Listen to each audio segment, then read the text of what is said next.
இன்னமேட்டு கோயிலில் வீட்டில் காட்டில் மேட்டில் ரோட்டில் ரேடியோவில் வயலில் வரப்பில் சடங்கில் சந்தில் சக்கல பூரா இந்த பாட்டு ஏன் பிறவு எப்படியா கொஞ்சம் இடிங்கிறியா?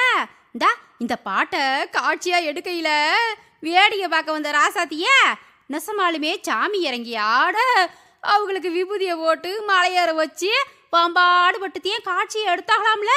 சரிதியன் இந்த ராசா தேக்கம்பட்டி சுந்தரராசி அவங்க குரல் இடியோட இசை இடியும் சேர யாத்தோய் தியேட்டரே குலுங்க போகுதுல்ல.